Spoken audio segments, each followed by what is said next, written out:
Sellele esimesele küsimusele võid vastata sina, teisest me saime vastan mina ja kolmandale vastad jälle sina. Millega Autolevi tegeleb? Autolevi püüab siis muuta inimestele auto rentimine võimalikult lihtsaks, et oleks võimalik leida endale sobiva margi, värvi või tüübiga auto 50 minutilise jalutuskäigu kauguselt. Ja selle jaoks me koondame Eestis nii rendiettevõtjad kui ka eraisikuid oma platvormile, kes saavad rentida autot välja või siis enda isiklike vajaduste rahuldamiseks. Öelge 3 asja, mida te Startup Inkubaatorist saite. 3 asja, mis me Startup Inkubaatorist peamiselt saime, olid mentorid ja tugi siis teadmistega, et alati kui mõni küsimus tekkis, kuidas midagi teha, oli Startup Inkubaatorist kas olemas või inimene, kes teadis vastust või see inimene teadis, kes teab vastust.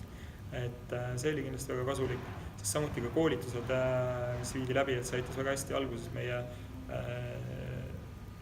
tegevusi ja suundi raamidesse panna paremini, et teha siis seda kõike struktuurselt. Ja 3. siis kindlasti tugi siis investorite leidmisel, tegelikult ligipääs siis investoritele ja raha kaasamises nagu abi. Ja mida me oma investoritele siis lubame? Ma arvan, et suhteliselt aus lubadus võib-olla võiks olla näiteks exit 5 aasta pärast. Ja siis seda, et kõik autod saavad välja renditud ja kõik on õnnelikud.